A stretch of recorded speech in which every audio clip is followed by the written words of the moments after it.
The colleague sitting next to Zhen Shuyi said, Xian has already flew away, and you're still working on the interview outline. I heard, the chief editor made a phone call, strongly recommending someone else, so it seems like influence matters more than competence. Zhen Shuyi responded, there are plenty of ducks. If Xian flew away, there will be Lion, Wangjian, and others. Having influence may get you one interview opportunity, but competence is what produces outstanding articles. Since we lack influence, let's continue to hone our competence. The colleague sighed and asked, oh well, what does this Xian look like? Is he handsome? Xian sat in the car, reading a magazine. Chen assistant said to him, the interview with the financial sector is scheduled for 7 p.m. after dinner, and reporter Su Yiling will come to the company to interview you. Xian responded, it seems like she wasn't the one I chose. Chen assistant explained, reporter Su was highly recommended by the editor-in-chief of the financial sector. Xian replied, for a straightforward Q&A interview, there's no need for them to see me in person. Just send them the answers. Reflecting, he added, interviews should be enlightening conversations and reflections. I like the interview outline from reporter Zhang. Chen assistant assured him, I'll rearrange it accordingly. Zhen Shuyi said, Yi, you don't need to comfort me. I understand, I'm fine. Yi asked her, understand what? She replied, about the interview with Xian. I understand. Su Yiling has more experience than me. Although there's a little disappointment, my outline indeed has room for improvement. Yi commented, you look really nice today. She mentioned that it was her boyfriend's birthday, so she dressed up for the occasion. You see, the current situation worked out well. Yi said, however, just now Yun Chuang called me and said that the interview tonight with Xian has been confirmed, and it's you who will conduct it. Unfortunately, you have plans for your boyfriend's birthday tonight. Zhen Shuyi asked in surprise, Xian chose me. Yi confirmed, yes. Zhen Shuyi said, then I will definitely go for the interview with Xian tonight. Yi asked, are you sure? She replied, absolutely. Yi said, tonight at 7 o'clock. The specifics will be communicated by Xian's personal assistant. She said, okay, I'll go prepare right away. Yi asked, what about your boyfriend's birthday? She replied, birthdays come every year, but an interview with Xian is a rare opportunity. Xian remained in the car. Chen assistant said, the interview tonight has been arranged. It will take place in the company's main conference room. Xian asked, isn't there a meeting scheduled for the main conference room tonight? Chen assistant replied, the meeting has been rescheduled to the morning. It was personally arranged by Director Feng. Xian instructed the driver to stop the car, got out, and told Chen assistant and the driver to go to the airport to pick up Miss Qin. Zhen Shuyi was looking at some materials on her computer when a colleague approached and said, impressive. This year, you've already secured the cover for 9 issues. It's unprecedented in the entire magazine, even the chief editor only got 8 issues in a year back then. Xian walked into the office building and came to the conference room. Through the glass walls, he saw Director Feng in a meeting with Li. He stood outside, observing the proceedings. Zhen Shuyi, looking at her computer, replied, Xian doesn't have a clear photo on the entire internet. He became even more low-key after starting his own business, never appearing in the media. If we could get him to provide an exclusive video or audio recording for our digital magazine, it would definitely attract a lot of readers. The colleague remarked, you're still thinking about upgrading your digital magazine, huh? Zhen Shuyi said, finance is closely related to everyone's life. If we don't transition to the digital version, we won't be able to interact with readers promptly and effectively, and will only drift further away from them. The colleague acknowledged the lack of manpower and financial resources for such an upgrade. Zhen Shuyi said, I'll do it. I want the leaders to see that I have the ability to lead the upgrade of the digital magazine. The colleague praised her for being ambitious. Su Yiling walked past them, looking angry. Xian walked into the meeting room, sipping on a cola. Director Feng and Li, the head of Liying, stood up to greet him.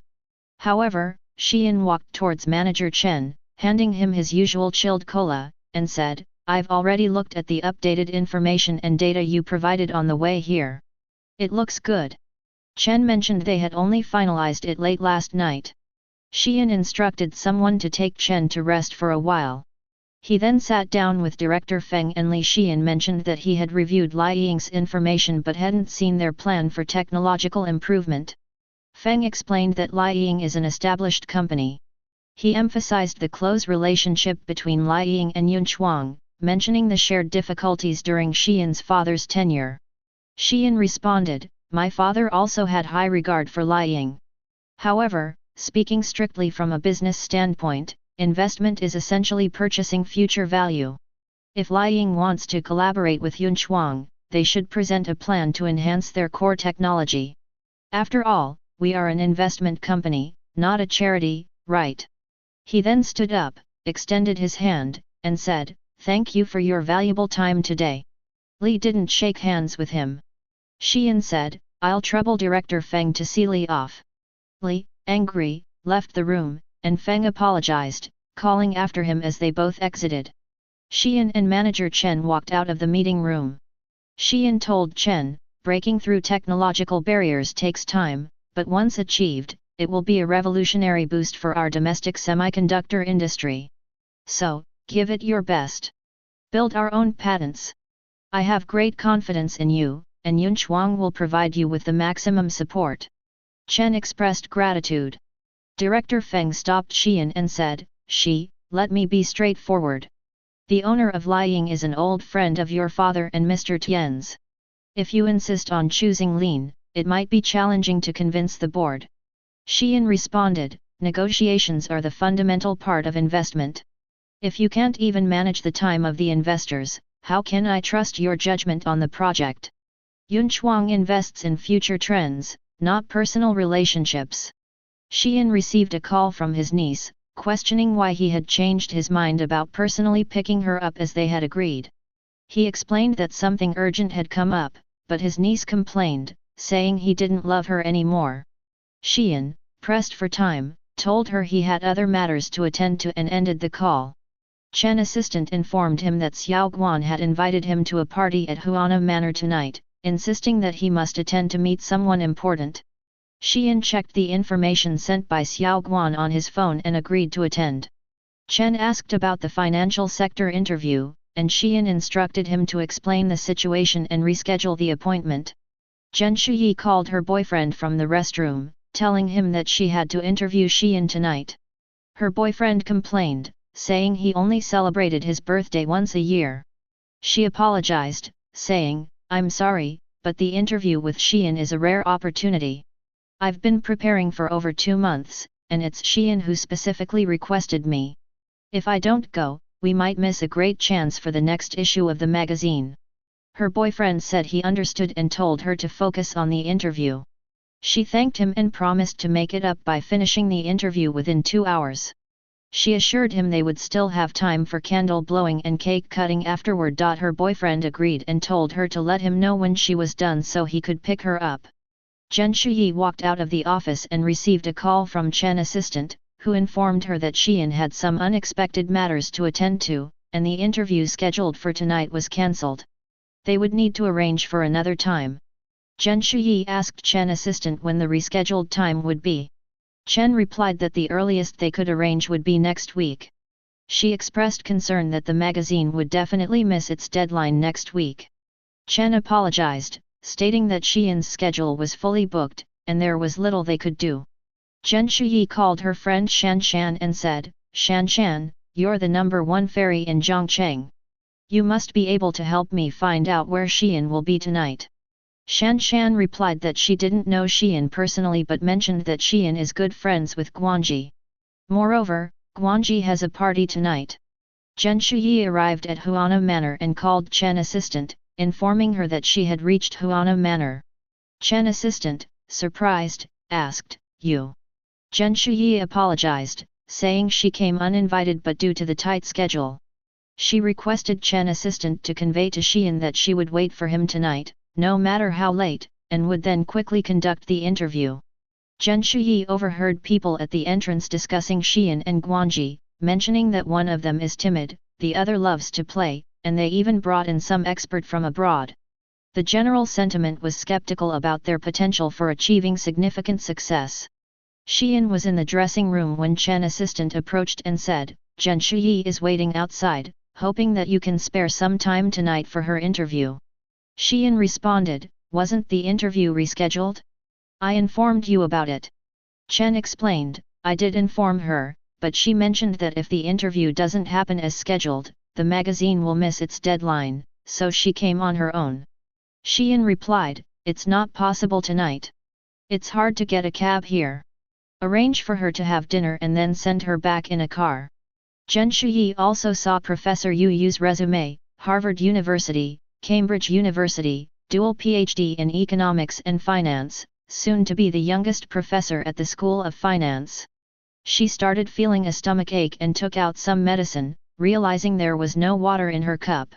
At that moment, Professor Yu handed her a cup of water. She said, "Thank you," and then asked, "Are you Professor Yu Yu?"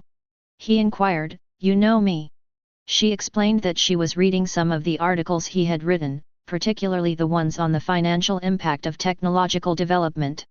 She said, "If there's a chance, I'd like to return to my alma mater and attend Professor Yu's lectures."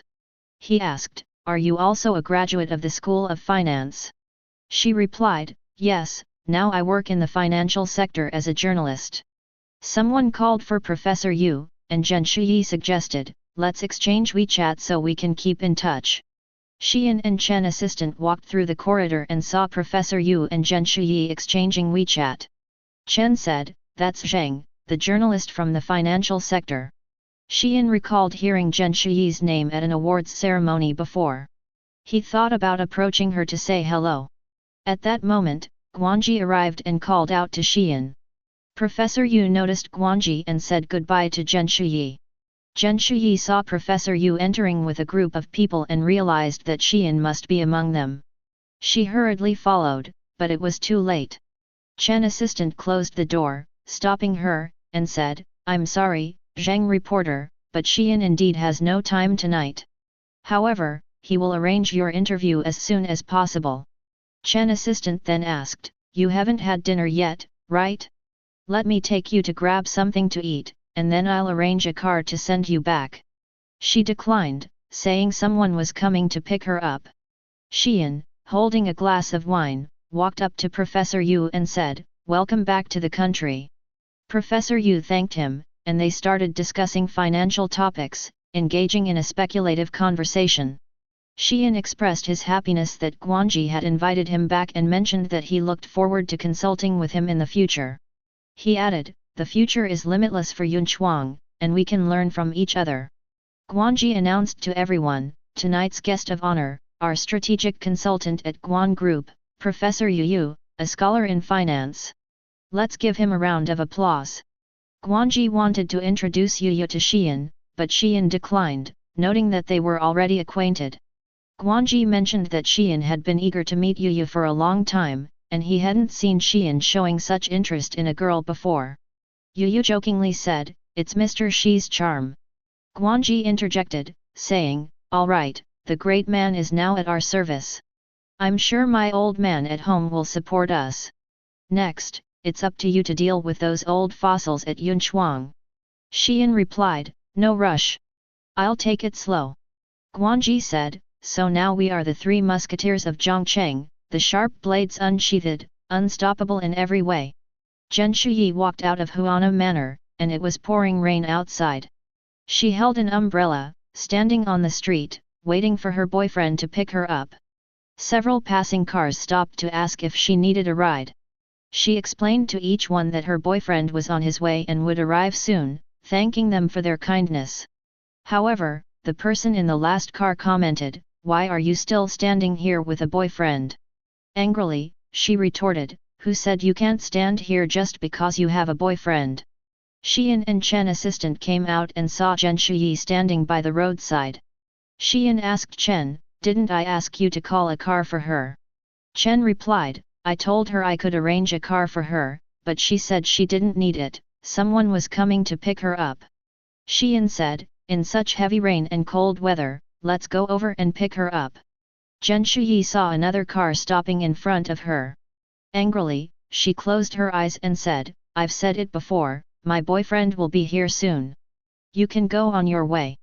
Thank you." When she opened her eyes and saw it was Chen assistant and Xian, she couldn't believe it. Xian closed the car window and told the driver, "Let's go." Chen assistant saw Zhen Shuyi's boyfriend's car arriving, and she got in.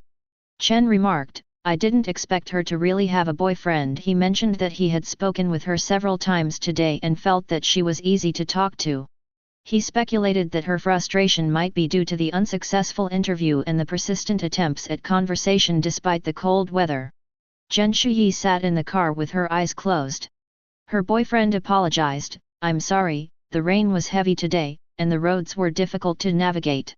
I also ran into traffic near the end." "You must be frozen." She replied, "I'm fine." "How was your birthday?" He said, "My girlfriend didn't even accompany me, what do you think?" She apologized, saying, "I'm sorry." She smelled the perfume in the car and asked, "Did Shi Sufeng spend your birthday with you?" He nodded. She said, "Next time you see him, ask which perfume he uses. I think this scent suits you well." He immediately asked her, "How was the interview today?" She replied, "It's hard to put into words." Zhen Shuyi returned home and immediately realized her phone was missing. She quickly used her computer to locate it and found that her phone was at the hospital. Worried that her boyfriend might have been in a car accident, she hurriedly rushed to the hospital. She saw her boyfriend helping a girl out, thinking it might be a female colleague. However, as she watched them embrace and kiss, she stood there in shock.